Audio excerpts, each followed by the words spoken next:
आप सभी को मेरा प्यार भरा नमस्कार। आज के इस क्लास में हम लोग और डिस्कशन में देखेंगे भारत के डिस्कशन में जो हम लोग देख रहे थे भारत में धार्मिक क्रांति, उसी के संदर्भ में आज की क्लास में हम लोग देखने वाले हैं महत्वपूर्ण टॉपिक बौद्ध और जैन धर्म के बाद भागवत धर्म।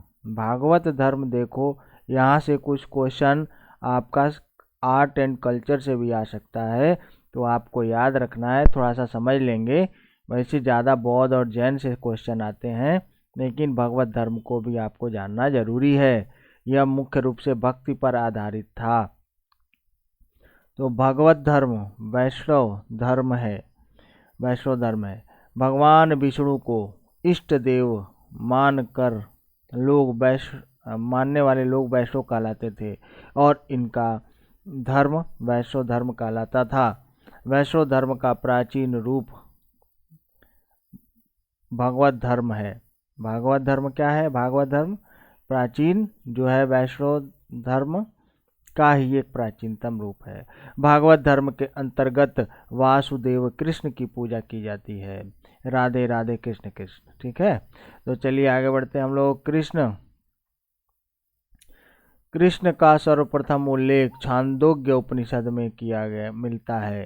कृष्ण को वृष्णि वंश में उत्पन्न बताया गया है।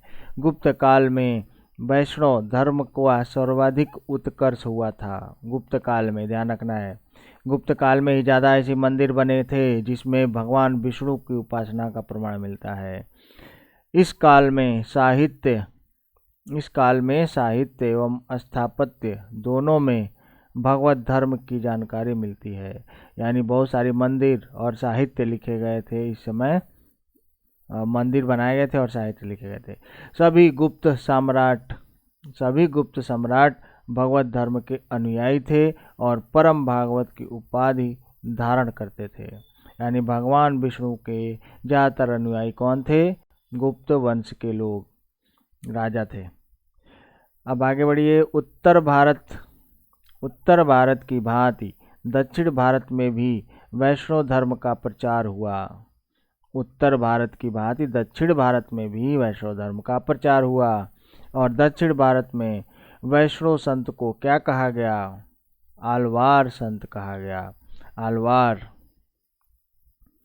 ठीक है, आलवार संत कहा गया। तो आप में कंफ्यूजन ना हो, ध्यान रखिएगा। आलवार अब ऐसे याद कर लेना है। अब बोलते रहते हैं ना आप, तो अ से आलवार हो गया और ब से वैष्णव हो गया, है ना। तो इसमें कंफ्यूजन नहीं होना चाहिए। अब याद कर लेना। अब विष्णु भगवान आएंगे, ऐसे याद कर लो बस। आगे बढ़ते हैं। फिर इसके बाद आते हैं आलवार संतों के गीतों का संकलन क्या है?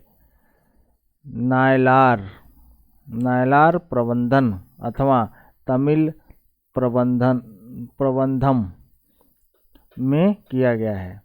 तो नायलार प्रबंधम में और तमिल प्रबंधम में इनके गीतों का संग्रह किया गया है, जो आलवार हैं। अब विष्णु के 10 अवतार माने गए हैं। विष्णु भगवान को 10 अवतारों से सुसज्जित किया गया है। वह समय समय पे अवतार लेते हैं, वैसे क्षीर सागर में सोए रहते हैं। तो ये 10 अवतार लिए हैं समय समय पर। तो बराह पुराण में सर्वप्रथम विष्णु के 10 अवतारों का उल्लेख मिलता है। कौन सा? बराह पुराण है, जो उसमें पहला मत्स्य अवतार यानी मछली के रूप में, दूसरा कूर्म अवतार, फिर तीसरा बाराह अवतार, फिर नरसिंह अवतार, आप देखेंगे कृष्णा और कृष्णा सीरियल में बनाया गया है।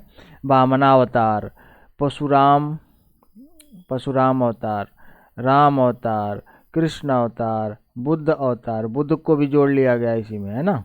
कल्कि अगला है, भावी अवतार होने वाला है, जो ऐसा कहा जाता है जब पाप ज़्यादा बढ़ जाएंगे, क्लाइमेट चेंज हो जाएगा, बहुत सारी समस्या हो जाएगी, तब कल्कि अवतार होगा जिसमें यह सबका कल्याण करेंगे भगवान विष्णु आकर। आगे है शैव धर्म।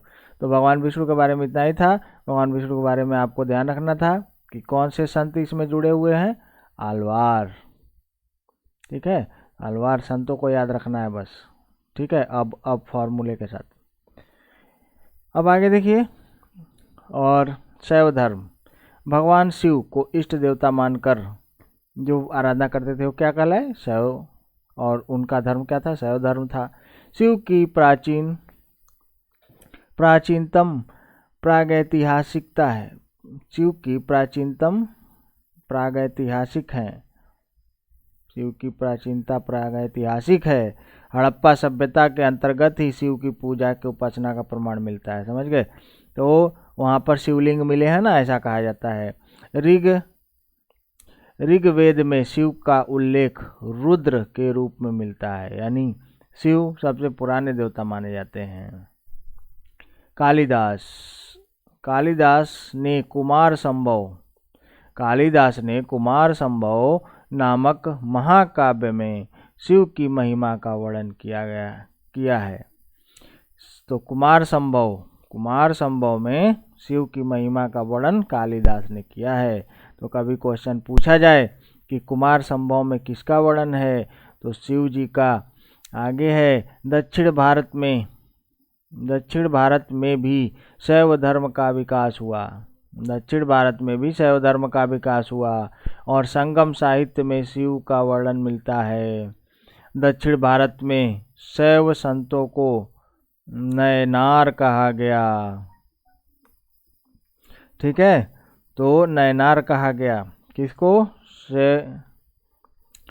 शैव धर्म के अनुयायी को, यानी ओम नमः शिवाय बोलते हैं ना, तो उसमें न आता है ओम नमः शिवाय में।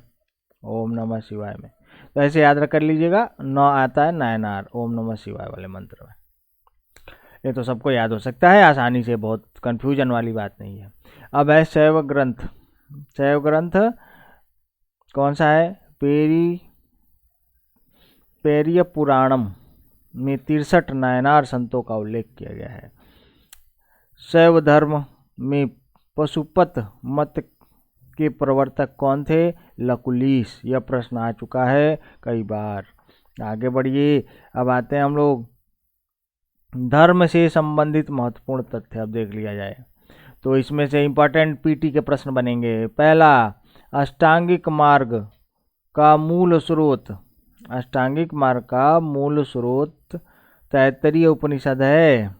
तैत्तरीय उपनिषद से देखिए, भगवान बुद्ध को ज्ञान तो प्राप्त हुआ, लेकिन वो ज़्यादा चीज़ें जो हैं उपनिषद से प्राप्त किए थे, यानी कि कैसे मुक्ति होगा, क्या होगा, पुनर्जन्म नहीं होगा, ये सब सारी चीज़ें है ना। तो अष्टांगिक मार्ग का उल्लेख कौन से उपनिषद में है? तैत्तरीय उपनिषद में। आगे बढ़ते हैं। मेगास्थनीज ने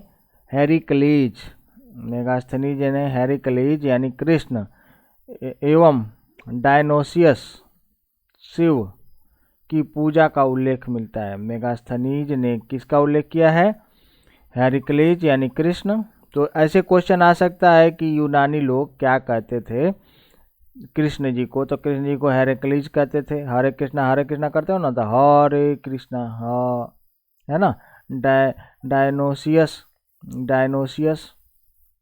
यानी शिव जी दमादम नृत्य करते हैं ना, तो डायनोसियस डांस वाले शिव जी, है ना। आपने देखा होगा कौन सा? नटराज की मूर्ति, डायनोसियस। ऐसे याद कर लेना है जोड़ के। आगे बढ़ते हम लोग। कपालिक संप्रदाय के इष्ट देव कौन थे? भैरव। कपालिक संप्रदाय के इष्ट देव कौन थे? भैरव।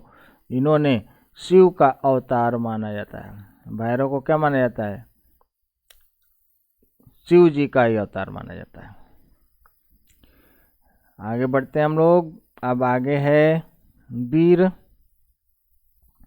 वीर शैव संप्रदाय के प्रवर्तक बासव नामक एक ब्राह्मण थे, जो कलचुरी वंश के शासक विजय के मैत्री थे। देखिए, ये जो बासव हैं, यह कहाँ पे है? कर्नाटका में। तो कर्नाटका में जो शैव धर्म का विकास हुआ, इन्हीं के कारण भी विकास हुआ वहाँ पर। आगे है कश्मीरी शैव संप्रदाय के प्रवर्तक वसुगुप्त थे।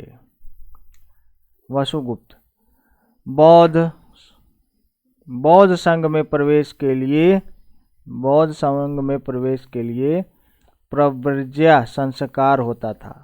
तो प्रव्रज्या संस्कार किससे संबंधित होता था? बौद्ध धर्म में प्रवेश के लिए।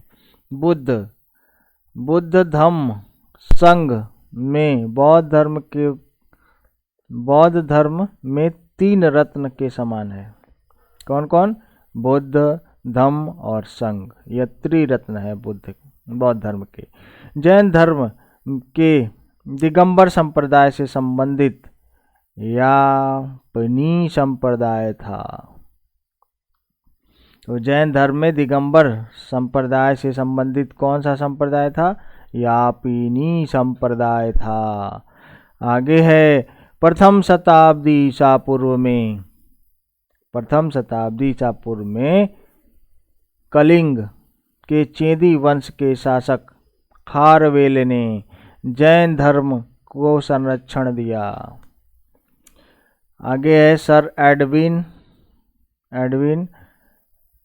एर्नाल्ड की पुस्तक द लाइट ऑफ एशिया किस पर आधारित है? प्रश्न पूछा गया है बार बार। ललित विस्तार पर आधारित है। तो ललित विस्तार एक क्या है? बौद्ध ग्रंथ है, उसी पर आधारित है एडविन एर्नाल्ड की पुस्तक लाइट ऑफ एशिया। बुद्ध का ज्ञान प्राप्त स्थल बोध गया निरंजना नदी के तट पर स्थित है। तो बौद्ध को ज्ञान कहाँ मिला था? निरंजना नदी के तट पर। आप कमेंट में बताएंगे कि जैन को कौन सी नदी किनारे तट पर ज्ञान प्राप्त हुआ था? ऋजुपालिका नदी थी ना। चलिए तो आगे हम लोग बढ़ते हैं। अब महात्मा बुद्ध को एशिया के ज्योतिपुंज के रूप में जाना जाता है, क्योंकि एशिया में ज़्यादातर कौन सा धर्म प्रसारित हुआ? बौद्ध धर्म। विश्व का सबसे ऊंचा कहा जाने वाला विश्व शांति स्तूप बिहार के राजगीर की पहाड़ियों पर स्थित है। यह लगभग 400 मीटर ऊंचाई पर स्थित है। चीनी मान्यता के अनुसार नागार्जुन ने प्रथम शताब्दी ईसा पूर्व में चीन की यात्रा की थी। कौन किया था भाई? नागार्जुन फिल्म वाला हीरो नहीं, यह दूसरा नागार्जुन था जिसने चीन की यात्रा की थी प्रथम शताब्दी ईसा पूर्व में। और यहाँ लोगों को बौद्ध शिक्षा प्रदान किया। तो नागार्जुन चीन ले गया था बौद्ध धर्म को। भगवत धर्म के अंतर्गत भक्ति के रूपों की संख्या कितनी बताई गई है? 9 बताई गई है।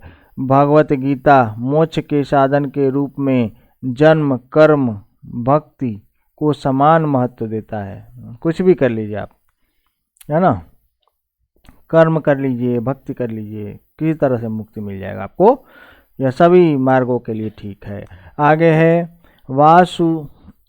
वासुदेव कृष्ण की पूजा सर्वप्रथम भगवतों ने प्रारंभ किया था। ठीक है, तो वासुदेव कृष्ण की पूजा सर्वप्रथम भागवतों ने किया था। और भागवत धर्म के अनुयायियों को दक्षिण में क्या कहा जाता था? अलवार। तो ऐसे याद रखना है। आगे बढ़ते हैं हम लोग महाजनपद काल। धर्म खत्म, आ जाते हैं हम लोग महाजनपद काल पर।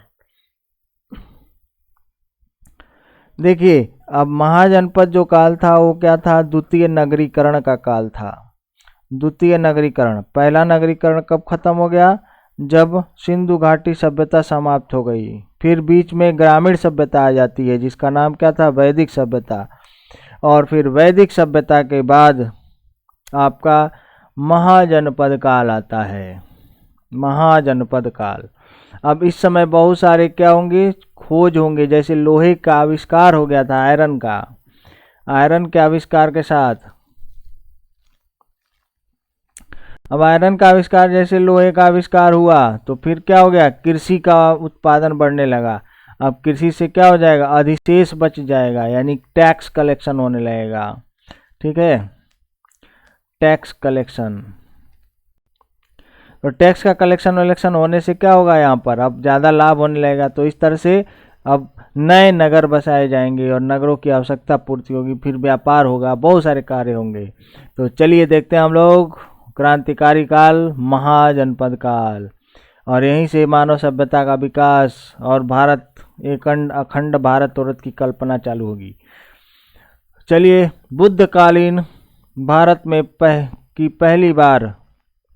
बुद्धकालीन भारत की पहली विशेषता जो राजनीतिक दृष्टि से सबसे महत्वपूर्ण थी वह है विकेंद्रीकरण की प्रवृत्ति, अर्थात इस समय भारत छोटे छोटे अनेक राजनीतिक इकाइयों में विभक्त था। ठीक है, ये राज्य आपस में संघर्ष करते रहते थे, इसलिए इस काल को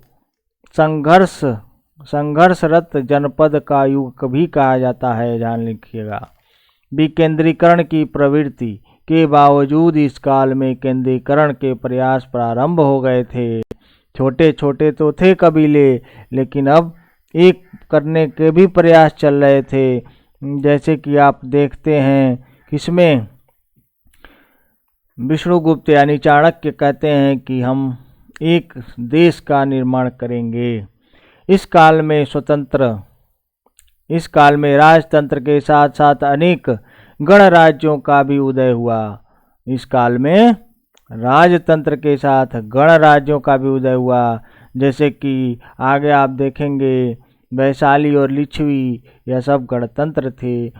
इस काल में 16 महाजनपदों में दक्षिण भारत के केवल एक असमक जनपद का उल्लेख मिलता है। यह प्रश्न पूछा गया है इसीलिए क्योंकि अगर आप भारत का मैप देखेंगे तो ज़्यादातर जो जनपद हैं महाजनपद वह उत्तर में हैं, लेकिन विंध्य पर्वत को पार करके एक ही जनपद है जिसका नाम क्या है, असमक। तो आसानी से याद खो जाएगा। नर्मदा नदी के किनारे कौन सा जनपद था, असमक। नीचे वाला अ से पहले अ आ रहा है और वो दक्षिण में है ना। यह तथ्य दर्शाता है कि उत्तर भारत के दक्षिण भारत के मध्य घनिष्ठ संपर्क नहीं था, लेकिन क्या था, जनपद का विकास जरूर हुआ था। बौद्ध ग्रंथ अंगुत्तर निकाय बहुत इंपॉर्टेंट है। अंगुत्तर निकाय में 16 महाजनपदों का उल्लेख मिलता है जो सर्वाधिक प्रमाणिक सूची मानी जाती है। तो 16 महाजनपद अब कौन कौन थे अंगुत्तर निकाय के अनुसार, उसको हम लोग देख लेते हैं। इसमें प्रश्न यह पूछा जाता है कि कौन सा जनपद कौन से क्षेत्र में था और यहाँ पर कौन से क्षेत्र में था, साथ ही कौन सी नदी वदी किनारे था, यह भी आपको याद रखना है। लोकेशन याद रखना है। मैप को इंडिया का ध्यान रखकर याद कर लीजिए क्योंकि कभी भी कोई प्रश्न आ जाता है। तो देखिए, अंग या इसकी राजधानी क्या थी, चंपा। तो अंग को कैसे याद रखेंगे, चंपा। तो अंग है, मानव का अंग है, तो अंग पे क्या लगाएंगे, चंपा चमेली। कैसे याद रखना है। और यहाँ का राजा ब्रह्मगुप्त था। यह क्वेश्चन नहीं आ सकता है, लेकिन आ भी जाए तो बिहार में, अब पूर्वी बिहार में था और पूर्वी बिहार और पश्चिम बंगाल के पूर्व में था, है ना। तो यानी बॉर्डर पे ही लगभग आता था, गंगा नदी किनारे आपको ये मिल जाएगा। अंग राजकर्ण की बात होती है ना एक। आगे मगध राजगीर, ये तो सबको आसानी से याद हो जाएगा। इसकी कैपिटल राजगीर थी, बाद में ट्रांसफर कर दिया गया पाटलिपुत्र। बिंबिसार यहाँ का पहला राजा था और फिर अजातशत्रु बिहार में यह भी है, पटना के पास मगध। आगे फिर काशी वाराणसी, कोसल इसकी राजधानी थी, कोसल के अधीन था कोसल, और यह वाराणसी के आसपास है काशी। ये अभी गंगा नदी किनारे हो गया, अभी तक आपने जो देखा गंगा नदी किनारे। फिर है कोसला श्रावस्ती प्रसेनजीत यहाँ का राजा था। फैजाबाद श्रावस्ती जिले में पड़ता है यहाँ पर। चलिए तो आगे बढ़ते हैं। अब आप यूपी के लोग बताएंगे कि सबसे कम लिटरेसी कहाँ पर है, श्रावस्ती में ही है ना। भगवान बुद्ध सबसे ज़्यादा उपदेश यहीं पे दिए थे और सबसे ज़्यादा क्या है, यहाँ पे सबसे कम लिटरेसी है, यानी पढ़े लिखे लोग की संख्या कम है। बुद्ध के उपदेश देने के बाद भी वज्जी संघ वैशाली ये भी बिहार में था। और बिहार में गणराज्य संघ यहाँ पे था। देखिए यहाँ पर गणराज्य संघ था बिहार के पूर्वी भाग में और उत्तर प्रदेश के बॉर्डर पर यह स्थित है। वैशाली। आगे है मल्ल।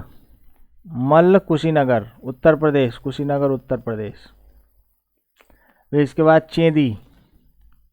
मल्ल के बाद मल्ल जनपद में ही मरे थे ना भगवान बुद्ध, महापरिनिर्वाण हुआ था कुशीनगर में, एवं पावा इनकी कैपिटल थी। आगे देखिए चेदी। चेदी है शक्तिमती, सतोप्ती। चेदी की राजधानी कौन थी? शक्तिमती, चेदी। ठीक है ना। अब है बुंदेलखंड में यह था, बुंदेलखंड। बुंदेलखंड में चेदी, शक्तिमती। वत्स। वत्स कौशाम्बी। वत्स का कौशाम्बी इलाहाबाद के पास, तो इलाहाबाद के पास है ना कौशाम्बी, तो वत्स यहीं पर वत्स यानी बालक लोग रहकर पढ़ाई करते हैं, वत्स ऐसे याद रखना है। चेदी, शक्तिमती। चरम पर वही पहुंचेगा जिसके पास क्या होगी? शक्ति होगी। मल्ल, मल्ल तो आसानी से याद रख सकता है, कुरु। ठीक है। और वज्जी, व से वज्जी, व से वैशाली। कोसला, कोसला का श्रावस्ती। कोसला साथ साथ कोस बनाएंगे। और काशी का तो याद ही नहीं करना है, मगध का याद ही हो गया। ठीक है। तो याद रखना है। अब वत्स, वत्स कहाँ पे है? कौशाम्बी, इलाहाबाद के पास, ये भी गंगा नदी किनारे। आगे बढ़िए। कुशीनगर जो है हिरणावती नदी किनारे था। ठीक है। और इसका विस्तार अगर देखा जाए तो और भी नदियां यहाँ पे आसपास थी, है ना। तो चलिए आगे बढ़ते हैं। कुरु। कुरु, इंद्रप्रस्थ। इंद्रप्रस्थ है कुरु। कुरु दिल्ली मेरठ हरियाणा, यानी यह दिल्ली मेरठ हरियाणा कौन सी नदी किनारे? यमुना नदी किनारे हो जाएगा कुरु। कुरु का इंद्रप्रस्थ। इंद्रप्रस्थ दिल्ली में जो रहने वाले हैं वह इंद्र देवता की शरण में कुरु कुरु करते रहते हैं, याद रखना है ऐसे। कुरु इंद्रप्रस्थ एक यहाँ पर मेट्रो स्टेशन है, जगह भी है, पार्क भी है, तो याद रखेंगे इस तरह से। आगे है पांचाल। पांचाल अहिछत्र काम्पल्य, अहिछत्र काम्पल्य है। रुहेलखंड, यहाँ पर है रुहेलखंड। मत्स्य, मत्स्य विराटनगर।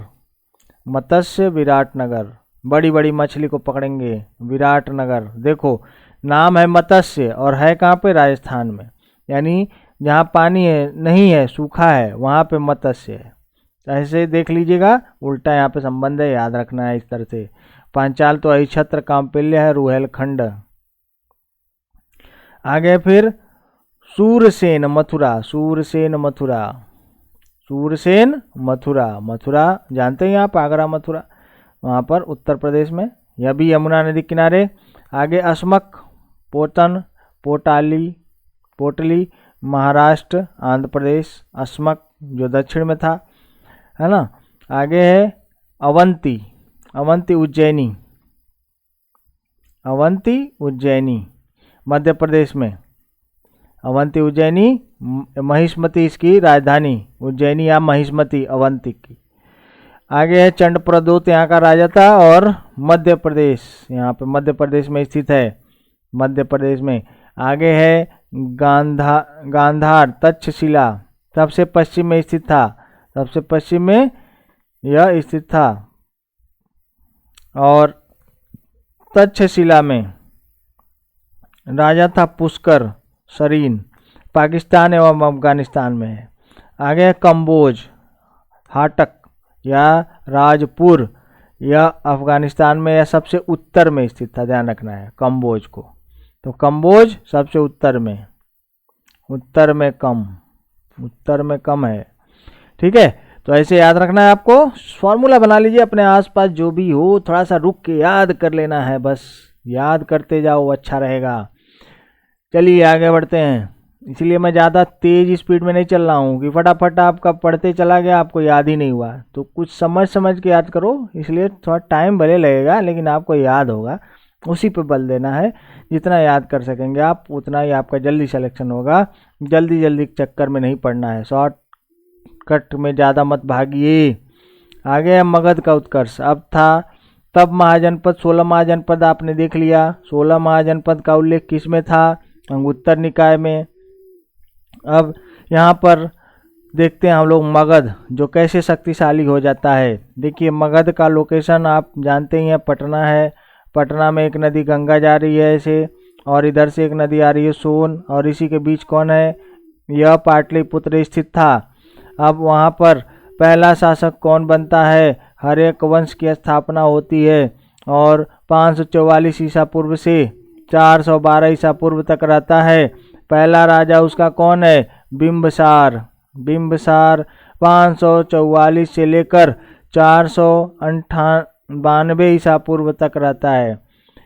इस वंश का प्रथम शासक था, इस वंश का वह प्रथम शासक था। इसकी प्रारंभिक राजधानी गिरिब्रिज थी।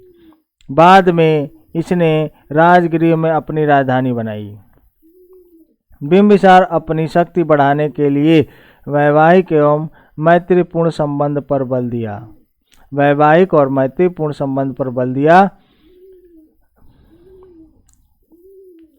मद्र देश की राजकुमारी खेमा से विवाह किया।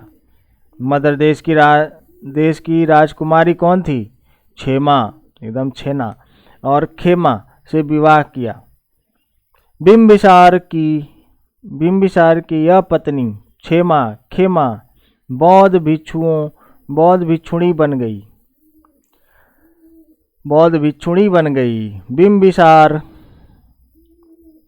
बिंबिसार का अवंती के शासक चंडप्रदोत के शासन में मैत्रीपूर्ण संबंध थे।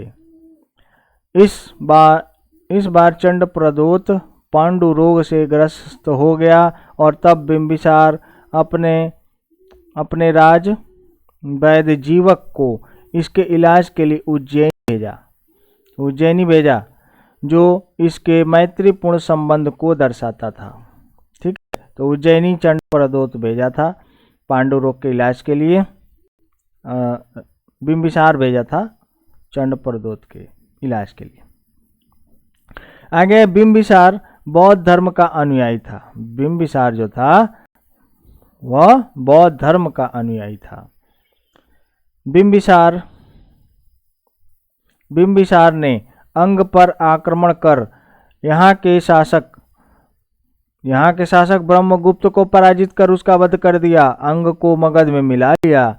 यह मगध का प्रथम विजय था, यानी मगध यानी अंग के तरफ चला गया। जैसे इधर मगध था और इधर अंग, सबसे पूर्वी था ना अंग, तो उसको इसने मिला लिया, तो यह हो गया। फिर अजातशत्रु आता है। बिंबिसार के बाद कौन आ जाता है, अजातशत्रु। तो अजातशत्रु क्या था, अपने पिता बिंबिसार की हत्या करके गद्दी प्राप्त किया था। मगध का शासक बनने से पहले वह अंग का गवर्नर भी था। ठीक है, तो यह जीता था, उसको वहाँ बना दिया था, लेकिन वह संतोष नहीं हुआ, उसको अपने पिता को ही मार दिया। बुढ़ऊ अब मैं राज करूँगा। अब अजातशत्रु का प्रथम युद्ध कौशल नरेश प्रसेनजीत से हुआ, जिसमें दोनों ने एक एक युद्ध विजय प्राप्त की। अतः दोनों की संधि हो गई और इसमें प्रसेनजीत ने अपने पुत्री वज्रा से विवाह कर दिया था इसका। ठीक है, और काशी ग्राम में दिया था और दहेज मिल गया इसको, काशी का लाभ मिल गया। चलिए आगे बढ़ते हैं। तो यह था अजातशत्रु के बाद आगे बढ़ते हैं। अजातशत्रु में कुछ और बातें हैं। अजातशत्रु का दूसरा युद्ध वैशाली के शासक चेटक के साथ हुआ। इस युद्ध में अजातशत्रु ने रसमूलक एवं महाशिलाकंटक नामक 2 युद्ध अस्त्रों का प्रयोग किया। अतः चेटक पराजित हुआ और वैशाली को मगध में मिला लिया गया। तो देखिए, आपने देखा होगा ना बाहुबली में गोला फेंकता है, बड़ा सा थे, है ना, वो बड़ा सा इंस्ट्रूमेंट रहता है गोला फेंकने वाला, वही था। ठीक है, जिसका नाम क्या था, महाशिलाकंटक। और रसमूलक जो बाहुबली का दुश्मन जो रहता है ना, जिसका रथ चलता है तो तीर उर निकलता है। तो इस तरह से यह दोनों अस्त्र उस समय के थे जो बाहुबली में दिखाए गए हैं। ठीक है, बल्लाल देव जो चलाता है। आगे, प्रथम बौद्ध संगीति का आयोजन किसके शासनकाल में, राजगृह में हुआ। ठीक है। प्रथम बौद्ध संगति का आयोजन इसी के शासनकाल में राजगिरी में हुआ था, अजातशत्रु के समय है। ठीक है, आपने पहले देखा था ना। इसी के समय महावीर स्वामी एवं महात्मा बुद्ध दोनों की मृत्यु हुई थी। ठीक है, तो अजातशत्रु के समय क्वेश्चन यह बहुत महत्वपूर्ण बनता है आगे के लिए कि कौन सा शासक था जिसके समय महावीर स्वामी और महात्मा बुद्ध दोनों की मृत्यु हुई थी। मगध का राजा उस समय कौन था? अजातशत्रु था। यानी अजात सब इन लोगों का मृत्यु हो गया अजातशत्रु के समय। इसने बुद्ध के अवशेषों पर राजगृह में स्तूप का निर्माण करवाया। तो स्तूप का निर्माण हुआ था इसी के समय। आगे है उदयीन। अब अजातशत्रु इसने राजगृह के स्थान पर पाटलिपुत्र में अपनी राजधानी बनाई। सबसे महत्वपूर्ण प्रश्न इसके लिए यही बनता है कि पाटलिपुत्र में अपनी राजधानी बनाई। आगे बढ़ते हैं, शिशुनाग वंश। अब आता है शिशुनाग वंश। तो हर्यक वंश खत्म, अब आ जाएगा शिशुनाग। ठीक है, हर मतलब खौर, अब खौर से कौन निकला? नाग। अब आ जाएगा शिशुनाग, बच्चा नाग। अब बच्चा नाग जैसे आएगा तो यह 412 से 433 तक रहेगा ईस्वी पूर्व में। शिशुनाग, अब शिशुनाग के नाम से शिशुनाग वंश है। इसने पाटलिपुत्र के स्थान पर वैशाली को अपनी राजधानी बनाई। महत्वपूर्ण प्रश्न यही हो जाता है, इसने पाटलिपुत्र तो बनाया था, किसने? उदयीन ने, जो बाद में राजधानी बन जाएगा पटना पाटलिपुत्र, जिसका नामकरण बाद में शेरशाह सूरी पटना कर देगा। लेकिन यहाँ पर पाटलिपुत्र के स्थान पर इसने वैशाली को अपनी राजधानी बनाई थी। तो क्वेश्चन आ जाएगा बीपीएससी वालों के लिए तो ज़्यादा ही महत्वपूर्ण हो जाता है कि कौन सा राजा था जिसने पाटलिपुत्र के स्थान पर वैशाली को अपनी राजधानी बनाई? तो वो था शिशुनाग। और शिशुनाग बच्चा नाग था ना, शिशुनाग, तो बस वैशाली चला गया, वो वैशाली बच के रहने के लिए, लेकिन बच नहीं पाया। फिर क्या हो गया? काला शोक आ जाता है, काकवण। वैशाली के स्थान पर पुनः उसने पाटलिपुत्र में अपना राजधानी बनाई। कहा कि नहीं, काला हूँ तो क्या हुआ, दिलवाला हूँ और यहाँ पर ही रहूँगा मैं, है ना। तो यह आपका ध्यान देने वाली बात है। तो यह हो गया। फिर इसके बाद आता है नंद वंश। तो शिशुनाग वंश खत्म, तीसरा वंश आएगा कौन सा? नंद वंश। नंद वंश 344 से लेकर 322 तक ईस्वी पूर्व तक, लगभग 20 साल में इनका भी काम खत्म ही हो जाएगा। महापद्म नंद आ जाता है। नंद वंश का संस्थापक प्रथम राजा महापद्म नंद था। पुराणों के में उल्लेख मिलता है कि नंद वंश के शासक शूद्र थे।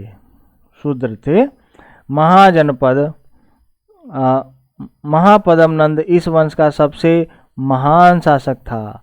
इसने अनेक क्षत्रिय राजाओं को जीतकर अपने राज्य में सम्मिलित कर लिया था। हमारे महापद्म नंद। चलिए आगे देखते हैं हम लोग। कलिंग नरेश खारवेल, बहुत ही महत्वपूर्ण प्रश्न है।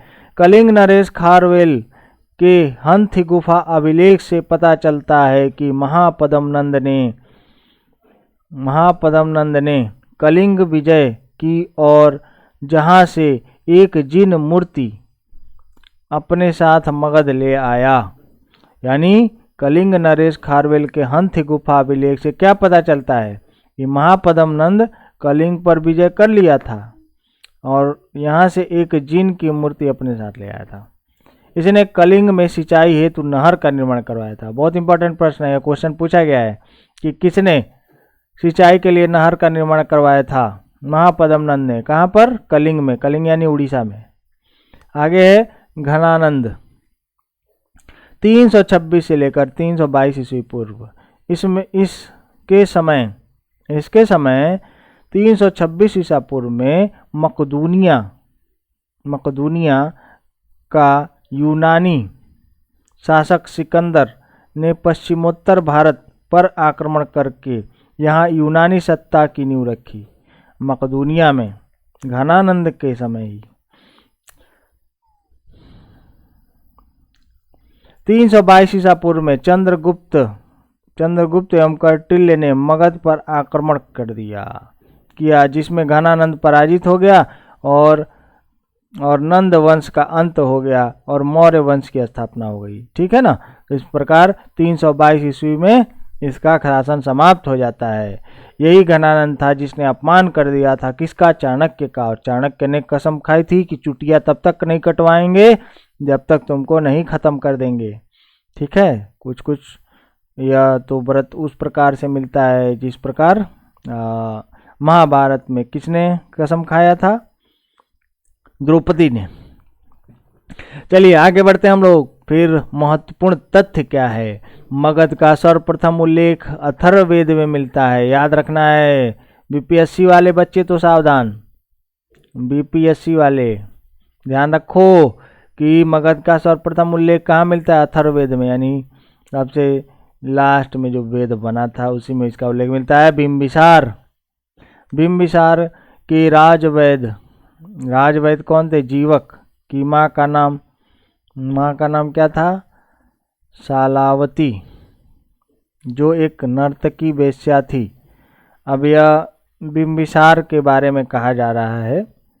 बिंबिसार का जो राजवैद था जीवक, उसकी माँ के बारे में बताया गया। यह प्रश्न कभी पूछा गया है IAS OAS के एग्जाम में, इसलिए इसको याद रख सकते हैं, कहीं छोटे एग्जामों में फिर से आ जाए। आगे है वत्स नरेश उदयन। वत्स नरेश उदयन बहुत अच्छा वीणा वादक था। इसने हाथी पकड़ने का भी ज्ञान था। इसे हाथी पकड़ने का भी ज्ञान था। यह प्रश्न वैसे ज़्यादा महत्वपूर्ण नहीं है। महापदम नंद ने कलिंग में एक नहर का निर्माण करवाया था। यह आपने अभी देखा था। ठीक है। तो यह प्रश्न पूछा गया दो बार, इसलिए आपका पूछा गया, यहाँ पर दिखाया गया। आगे मौर्य साम्राज्य, बहुत महत्वपूर्ण। मौर्य साम्राज्य। अब मौर्य साम्राज्य में देखो साहित्यिक स्रोत की सबसे पहले बात करेंगे। आखिर मौर्य साम्राज्य की कहाँ से जानकारी हम लोग को मिलती है? मौर्य साम्राज्य की जानकारी अर्थशास्त्र से सबसे पहले। इसकी रचना किसने की थी? कौटिल्य ने संस्कृत भाषा में किया था, ध्यान रखना है।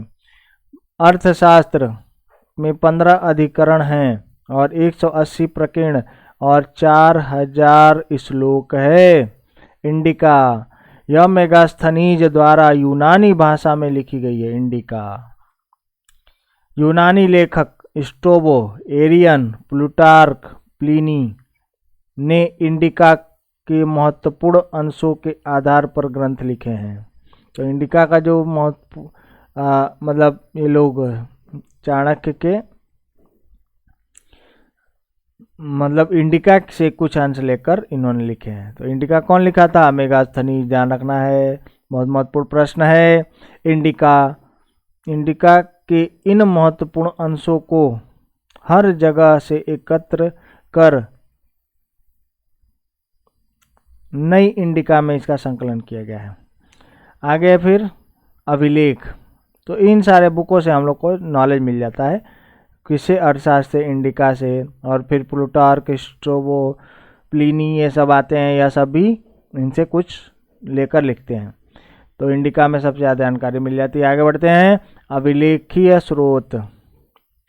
अभिलेख, अशोक के अभिलेख तथा रुद्रदामन के जूनागढ़ अभिलेख, इन दोनों से ज़्यादा जानकारी मिलती है। चंद्रगुप्त मौर्य। अब आते हैं हम लोग चंद्रगुप्त मौर्य पर। राजा 322 से 298 तक यह शासन किया था। चंद्रगुप्त मौर्य मौर्य वंश का प्रथम शासक एवं संस्थापक था। चंद्रगुप्त के पिता मौर्य वंश के क्षत्रियों का सरदार था, ऐसा कहा जाता है। और मुद्रा राक्षस कथा सरित सागर जैसे ब्राह्मण ग्रंथों में मौर्य को शूद्र माना गया है। तो मुद्रा राक्षस में तो आपसे क्वेश्चन पूछा जा सकता है कि चंद्रगुप्त मौर्य का उल्लेख कौन कौन से में है? तो मुद्रा राक्षस में, कथा सरित सागर में भी है इसका उल्लेख। आगे बढ़ते हैं। पुराण नंदों को शूद्र मानते हैं तथा चंद्रगुप्त मौर्य को नंद की पत्नी मूरा से उत्पन्न मानते हैं। ठीक है। तो चंद्रगुप्त मौर्य को नंद की पत्नी नंद की ये पत्नी थी, मूरा से उत्पन्न मानते हैं, मतलब कहानी कंट्रोवर्शियल है। यूनानी लेखक जस्टिन ने चंद्रगुप्त को निम्न कुल में उत्पन्न बताया। स्पूनर ने इसे पारसी माना। अरे बाप रे, पारसी धर्म इधर आ गया था। रोमिला थापर ने मौर्य को वैश्य बताया। अब अलग अलग लोगों ने अलग अलग बात कही, क्योंकि उस समय कोई था नहीं और आधार कार्ड तो बना था नहीं कि नाम जान लिया जाए पूरी तरह से, ठीक है। तो यह सब सिस्टम नहीं था, तो कुछ भी नाम मतलब बताया जा रहा है और कौन से कुल का था, इसे कंट्रोवर्शियल है। तो आगे बढ़ते हैं हम लोग। चंद्रगुप्त मौर्य का राज्यारोहण। चंद्रगुप्त मौर्य राज्यारोहण की तिथि क्या है? 322 यानी 322 ईसा पूर्व मानी जाती है। 28 फरवरी 1793 में सर विलियम जोन्स ने सर्वप्रथम उपरोक्त नाम का समीकरण चंद्रगुप्त मौर्य से किया था, ठीक है। तो यह विलियम जोन्स भी इसके बारे में मतलब डिकोड किए थे इसके नामों को। आगे बढ़ते हैं हम लोग। साम्राज्य विस्तार। जैन ग्रंथ परिशिष्ट पर्वन, बहुत इंपॉर्टेंट है कि जैन धर्म के परिशिष्ट पर्वन के अनुसार कौटिल्य ने भूगर्भ से प्राप्त धन से चंद्रगुप्त मौर्य के लिए एक सेना का निर्माण किया। यानी गड़ा हुआ धन पा गया या चंद्रगुप्त मौर्य कौटिल्य पा गए और उससे उन्होंने सेना का निर्माण किया और उसके बवंडर में किसको फंसा दिया? नंद को। परिशिष्ट पर्वन में मिलता है, ध्यान रखिएगा। जैन ग्रंथ किससे संबंधित है? जैन ग्रंथ कौन सा है? परिशिष्ट पर्वन। यह सब प्रश्न आते हैं। आगे चंद्रगुप्त तथा कौटिल्य ने सर्वप्रथम 322 ईसा पूर्व में पंजाब पर आक्रमण कर वहां के यूनानी गवर्नर फिलिप की हत्या कर दी। यूनानी गवर्नर फिलिप की हत्या कर दी। अब पंजाब विजय चंद्रगुप्त मौर्य की प्रथम विजय थी। पंजाब की विजय, ध्यान रखना है, पंजाब की विजय चंद्रगुप्त मौर्य की प्रथम विजय थी। प्रश्न कभी पूछा जा सकता है कि चंद्रगुप्त मौर्य की प्रथम विजय कौन सी थी, तो आप मगध मत लगा दीजिएगा, पंजाब थी। पंजाब के बाद चंद्रगुप्त तथा कौटिल्य ने पुनः 321 बीसी में मगध पर आक्रमण कर उसे जीत लिया, ठीक है। तो इस तरह से पंजाब के बाद ये यहाँ पर पहुँच जाते हैं। आगे है मगध। मगध पर इस समय अंतिम नंद शासक घनानंद शासक था। 305 बीसी में सिकंदर के सेनापति, सिकंदर का सेनापति कौन था? सेनापति सीरिया के शासक सेल्यूकस ने सिकंदर द्वारा पूर्व में विजित भारतीय क्षेत्रों पर आक्रमण किया। यानी जो यह था सेल्यूकस। अब सेल्यूकस तथा चंद्रगुप्त मौर्य के मध्य सिंधु नदी के किनारे युद्ध हुआ। अब युद्ध में कौन हार गया? सेल्यूकस बुरी तरह से पराजित हो गया।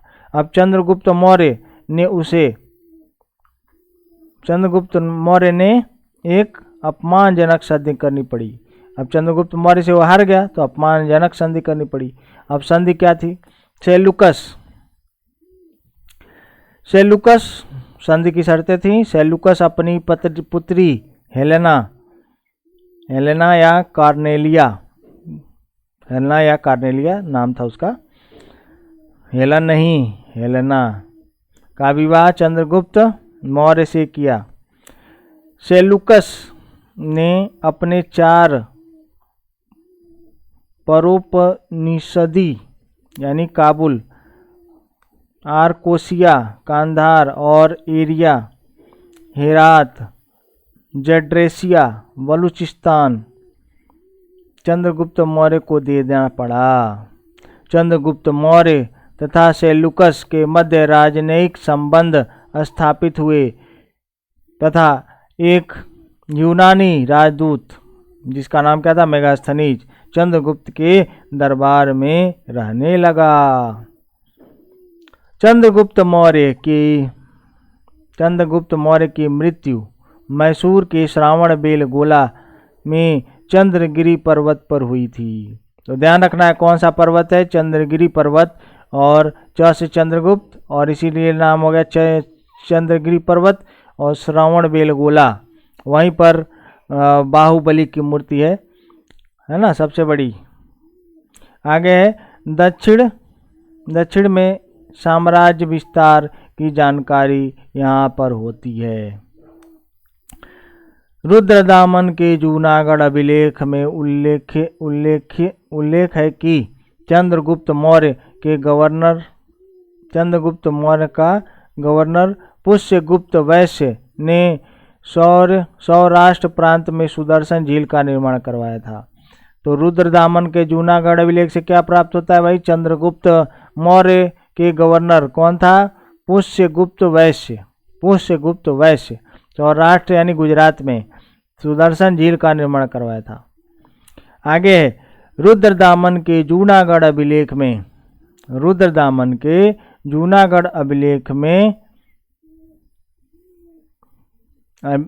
में उल्लेख है कि अशोक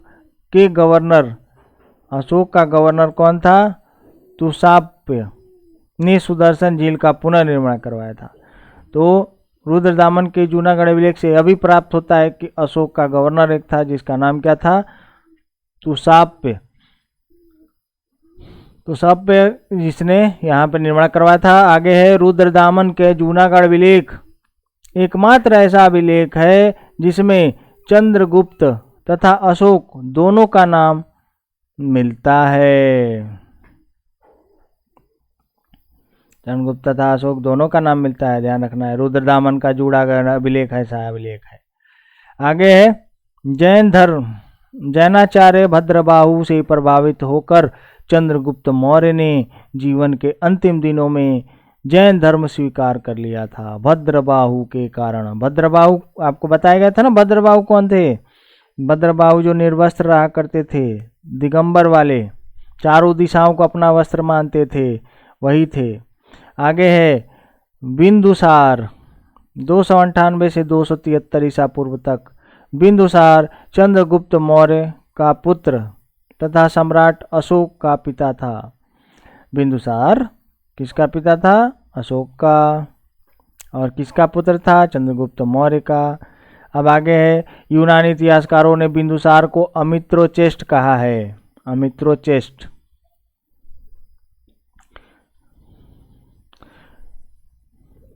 इसका संस्कृत अर्थ क्या होता है, अमित्रघात, अर्थात शत्रु का नाश करने वाला बिंबिसार। आगे परिशिष्ट पर्वन में बिंदुसार का नाम, बिंदुसार मिलता है। कहाँ से मिलता है भाई, परिशिष्ट पर्वन में। दिव्यावदान के अनुसार उत्तरापथ की राजधानी तक्षशिला में बिंदुसार के समय 2 विद्रोह हुए। उत्तरापथ में ध्यान रखना है, 2 विद्रोह हुए। राजधानी कहाँ सी थी, तक्षशिला में। तो तक्षशिला में 2 विद्रोह हो गया और उसको दबाने के लिए इसने अपने दोनों पुत्रों को भेजा था, अशोक को भेजा था और सुसीम को भेजा था। ये यहाँ पे नहीं लिखा हुआ है, आगे देख लीजिए। सीरिया के शासक एंटियोकस प्रथम का राजदूत डाइमेकस बिंदुसार के दरबार में रहता था। तो सीरिया का शासक कौन था, एंटियोकस, सीरिया का राजा एंटियोकस, और उसका दूत कौन, डाइमेकस। तो ये डाई मिक्स करता था, बैठ के इसके बाल में लगाता था, समझ गए। कौन, सीरिया के राजा का दूत, सीरिया का शासक एंटियोकस का दूत डाइमेकस, तो डाई मिक्स करता था। तो दूत कौन था, डाई मिक्स करने वाला। आगे फिर यूनानी लेखक एथेनियस के अनुसार बिंदुसार ने पत्र व्यवहार के माध्यम से एंटियोकस प्रथम से 3 वस्तुओं की मांग की थी। पहला कौन, अंगूरी मदिरा, वाह वाह, अंगूरी मदिरा पिएगा। आगे है अंजीर खाएगा, यानी सीरिया और इधर होता है ना अच्छा अंजीर होता है। और फिर यूनानी दार्शनिक की मांग की थी। एंटियोकस प्रथम ने 2 वस्तुएं तो दे दी, लेकिन तीसरा दार्शनिक नहीं दिया था। आगे बढ़ते हैं।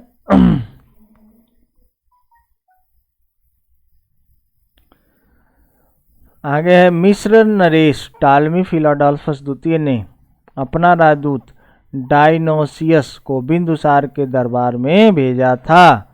तो मिस्र के साथ भी संबंध था। अगर आप वर्ल्ड मैप देखेंगे तो उसमें इजराइल और सीरिया इधर पास में पड़ते हैं, उसके बगल में कौन था? मिस्र। तो मिस्र से कौन आया था? मिस्र से, तो मिस्र से टाल नरेश कौन था? टालमी फिलाडेल्फस द्वितीय, ठीक है। और उसका दरबारी, उसका राजदूत कौन आया था? डायनोसियस, ठीक है ना। तो ध्यान रखना इस तरह से, डाई मिक्स करने वाला तो एक था ही सीरिया वाला, डाइमेकस। अब उसके बाद कौन आ गया? डायनोसियस। यानी ये डाई मिक्स ठीक से कर रहा है कि नहीं, इसको देखने के लिए कौन आया? डायनोसियस। तो समझ लो इस तरह से दोनों को।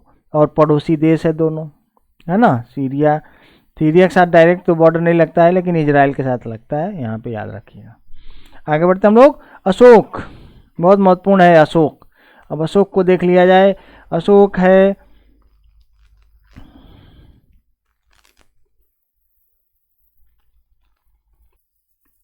चलिए दोस्तों, अब आगे देखते हैं हम लोग अशोक को।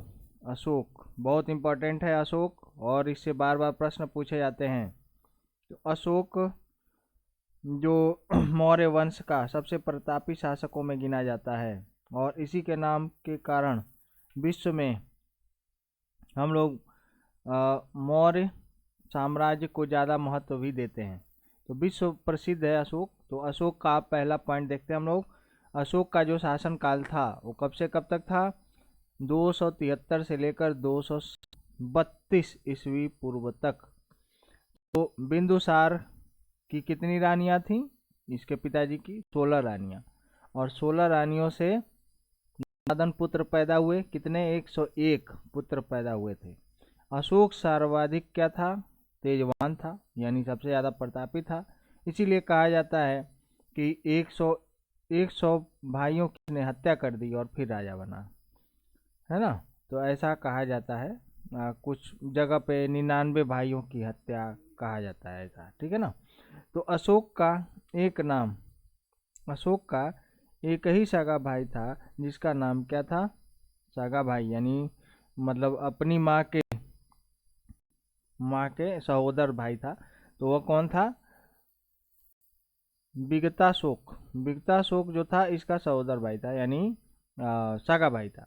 अब आगे बौद्ध अनुश्रुतियों के अनुसार अशोक ने अपने 99 भाइयों को मार कर गद्दी प्राप्त की थी, ठीक है। इसको छोड़ दिया था और बाकी अपने बच गया था। तो खास भाई को छोड़ दिया था और बाकी सबको मार दिया था, ऐसा कहा जाता है। आगे फिर अशोक का सिंहारोहण कब हुआ? 273 ईस्वी पूर्व में हो चुका था, जबकि उसने राज्याभिषेक 4 वर्ष बाद यानी 269 में करवाया था। अशोका वदानमाला में अशोक की माँ का नाम सुभद्रगी बताया गया है। तो अशोक की माँ का नाम क्या था? याद रखना है, सुभद्रगी। बौद्ध ग्रंथों में अशोक की कई पत्नियों के नाम का उल्लेख मिलता है, यानी अशोक भी बहुत सारी पत्नियां रखा था।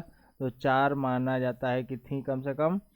तो असंघमित्रा महादेवी, पदावती और तिर्ष्यरक्षिता, यह सब नाम मिलता है उसकी पत्नियों की। अब है अशोक ने इलाहाबाद कौशाम्बी अभिलेख में अशोक की एक रानी कारुवाकी का भी उल्लेख मिलता है। तो अशोक के इलाहाबाद कौशाम्बी अभिलेख में कारुवाकी का उल्लेख मिलता है। अशोक के इलाहाबाद कौशाम्बी अभिलेख में एक ही पुत्र तीवर का उल्लेख मिलता है। देवानाम प्रियदर्शी प्रियदर्शी अशोक की सर्वाधिक लोकप्रिय उपाधि थी, यानी देवताओं का प्रिय है यह। अशोक का नाम अशोक के 4 अभिलेखों से प्राप्त होता है। 4 अभिलेखों से प्राप्त होता है अशोक का नाम। पहला है गुर्जरा मध्य प्रदेश। ध्यान रखिएगा, यह प्रश्न बहुत महत्वपूर्ण है कि कौन कौन से अभिलेखों से अशोक के नाम का प्राप्ति होता है।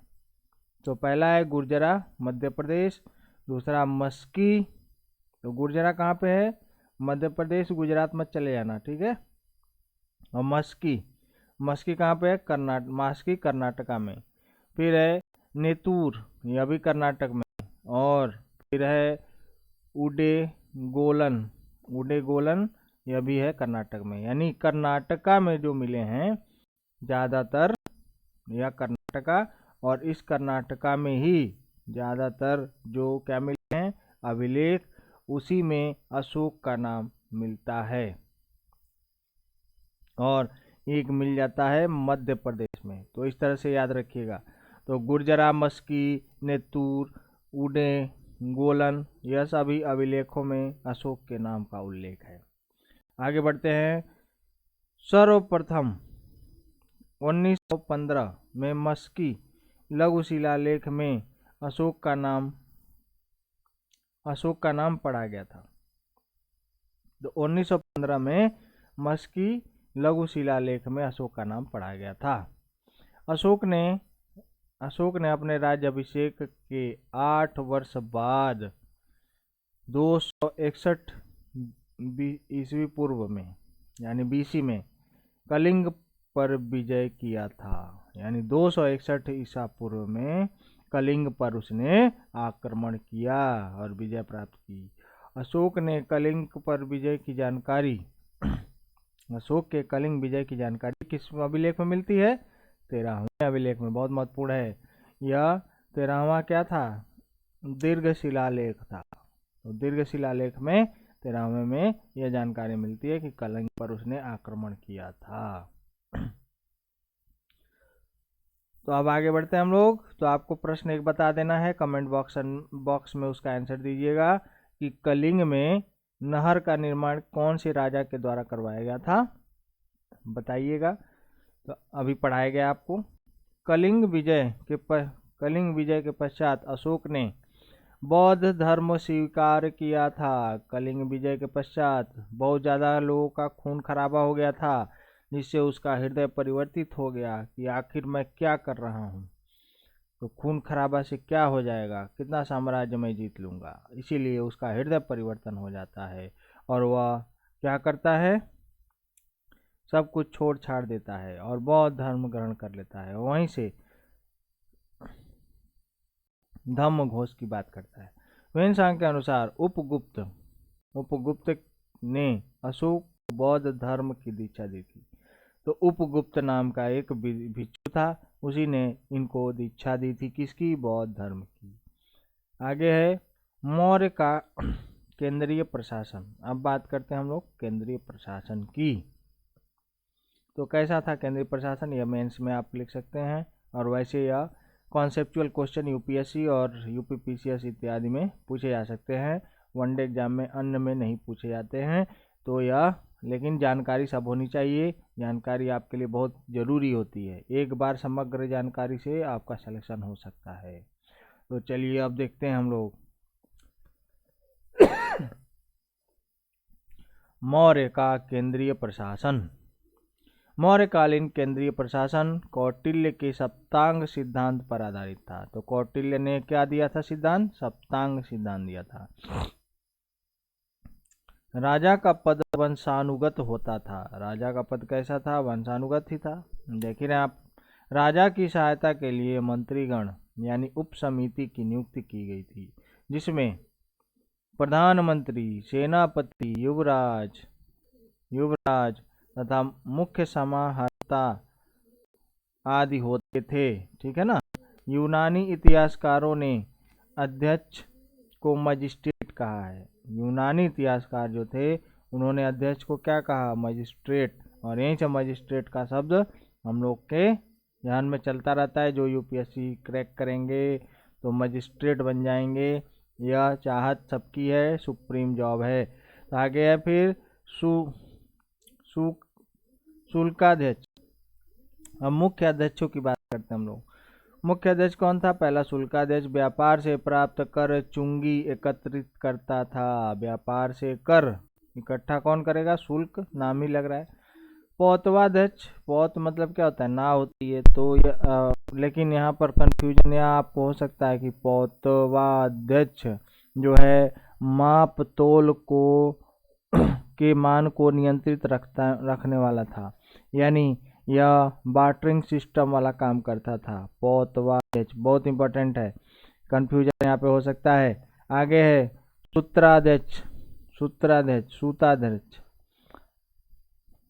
तो सूत्राध्यक्ष जो था यह वस्त्र उद्योग मंत्री था, यानी सूत काता जाता था, तो यहाँ से आप नाम से पकड़ सकते हैं। आगे है सूनाध्यक्ष। सूनाध्यक्ष यानी सूनाध्यक्ष मतलब उस समय इसका अगर संस्कृत में नाम देखेंगे तो सूनाध्यक्ष जहाँ पे बूचड़ खाना या चर्म उद्योग होता था।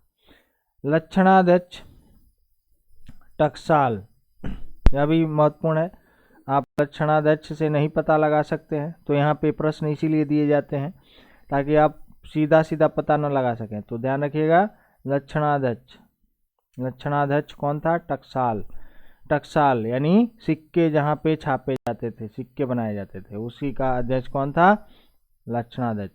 आगे है अश्वाध्यक्ष, से आप पता ही लगा सकते हैं, यह नहीं पूछा जाएगा आपका। आगे है हस्ताध्यक्ष। हस्ताध्यक्ष, हस्ताध्यक्ष क्या था? यहाँ पे देखिए, हस्ताध्यक्ष मतलब हाथी से संबंधित है, तो यह भी आप देख सकते हैं, आसानी से पता लगा सकते हैं। ये नहीं कोई हाथ देखने वाला तो होगा नहीं। आगे फिर आकाराध्यक्ष। आकाराध्यक्ष कौन सा था? खान मंत्री था, खान मंत्री, यह भी इंपॉर्टेंट हो जाता है। आकाराध्यक्ष किससे संबंधित था? तो यहाँ पे तीन महत्वपूर्ण हो जा रहे हैं, कौन कौन से? आकाराध्यक्ष, दूसरा हो गया लक्षणाध्यक्ष, और तीसरा हो गया पौतवाध्यक्ष।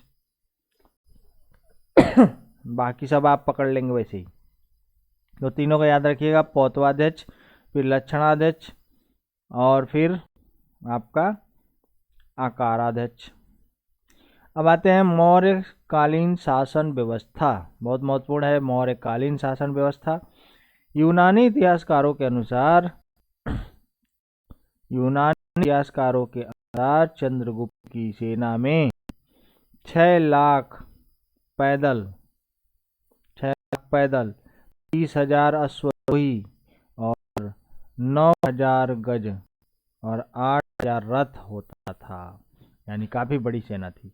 मेगास्थनीज के अनुसार सेना की देख रेख के लिए अलग से एक विभाग था, अलग से विभाग था। इस विभाग में 30 सदस्य थे। कौटिल्य के अनुसार राजा को सभी वर्गों के लोगों को सेना में नियुक्त करना चाहिए, यानी ये नहीं कि एक विशेष वर्ग का ही प्रभाव होना चाहिए। तो यह ध्यान रखना आपको। आगे है कौटिल्य। कौटिल्य के अनुसार राजा को परिस्थितियों के अनुसार 3 प्रकार का युद्ध करना चाहिए। पहला, प्रकाश युद्ध, आमने सामने का युद्ध, यानी धड़ाम धड़ाम सामने सामने। फिर उसके बाद कूट युद्ध, चालाकी और छलबाजी से युद्ध। फिर तृष्णी युद्ध, अप्रत्यक्ष युद्ध, तृष्णी युद्ध, शत्रु राज्य में गृह युद्ध छिड़वा देना, यह सब। ठीक है, तो यह सब कार्य कौन कर रहा है? जैसे अगर देखें आप, पाकिस्तान और चाइना इसका सहारा, इसका प्रयोग ज़्यादा कर रहे हैं ना, तो आप देख सकते हैं इस बात को। ये गृह युद्ध छिड़वाने का बात करते हैं, तो भारत में हस्तक्षेप करते हैं। आगे देखते हैं हम लोग गुप्तचर व्यवस्था। मौर्य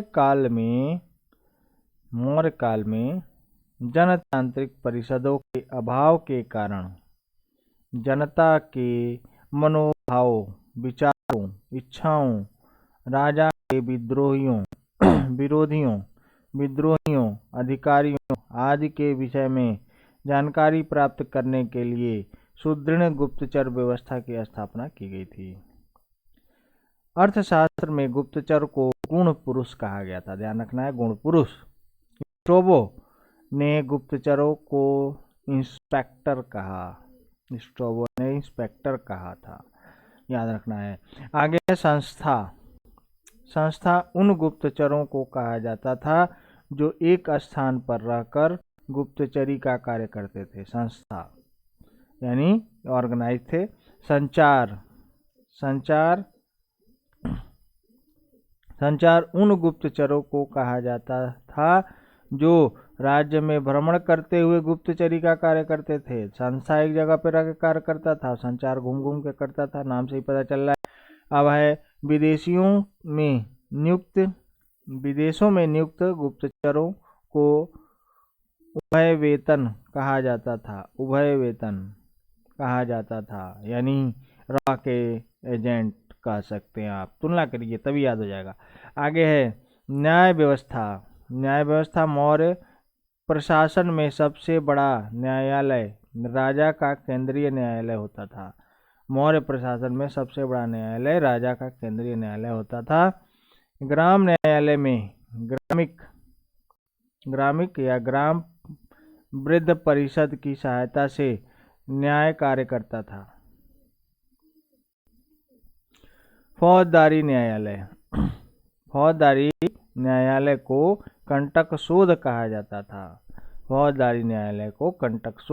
जाता था। ठीक है।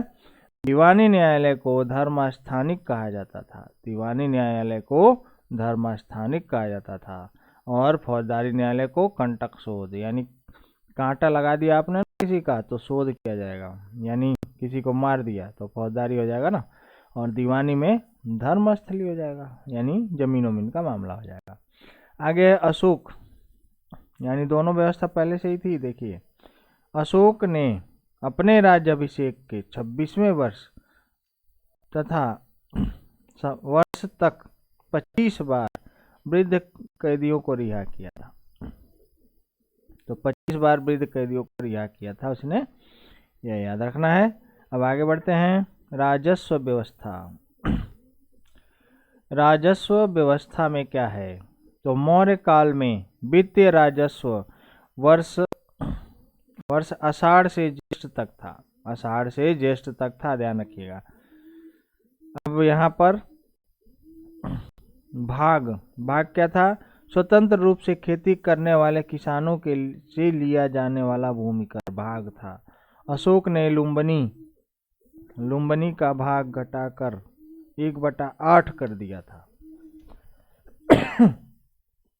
अशोक ने लुम्बनी का भाग घटाकर क्या कर दिया था? 1/8 कर दिया था, लुम्बनी में जब हो गया था। आगे बिक्री कर। अब बिक्री कर की बात करते हैं तो 2 तरह का कर आप देख सकते हैं बिक्री कर में। पहला हिरण्य कर यानी नकद कर, दूसरा उद्दक भाग यानी सिंचाई का कर यानी हिरण्य कर और उद्दक कर। नगर प्रशासन। मौर्यकालीन नगर प्रशासन की सर्वोत्कृष्ट जानकारी इंडिका में मिलती है। नगर प्रशासन की जानकारी कहाँ मिलती है? इंडिका में मिलती है। मेगास्थनीज ने नगर प्रशासन के संबंध में पोलीब्रोथा यानी पाटलिपुत्र का विवरण दिया है। पोलीब्रोथा कहता था वो पाटलिपुत्र को, बहुत महत्वपूर्ण प्रश्न है। आगे फिर पाटलिपुत्र हो गया। अब इसके बाद देखिए, मेगास्थनीज के अनुसार पोलीब्रोथा में नगर प्रशासन के लिए 30 सदस्यीय सभा थी और जो 5-5 सदस्यों की 6 समितियों में थी, है ना। तो 6 समितियां बनाई गई थी। यहाँ पे यह महत्वपूर्ण हो जाता है। फिर आगे है, मेगास्थनीज के अनुसार नगर का मुख्य अधिकारी एस्ट्रोनोमोई होता था, यानी नगर का मुख्य अधिकारी कौन था? एस्ट्रोनोमोई था, एस्ट्रोनोमोई। अन्य इकाइयों की बात करते हैं हम। एस्ट्रोनोमोई याद रखिएगा, प्रश्न पूछा जा सकता है। अन्य प्रशासनिक इकाइयां मौर्य काल में साम्राज्य प्रशासनिक सुविधा की दृष्टि से अनेक प्रांतों में विभक्त था। मौर्य साम्राज्य प्रशासनिक दृष्टि से अनेक प्रांतों में विभक्त था। प्रांतों को चक्र कहा जाता था। क्या कहा जाता था? चक्र। मौर्य साम्राज्य की अपनी पूर्णता के समय 5 चक्र में विभक्त था। मौर्य साम्राज्य उस समय 5 चक्रों में विभक्त था।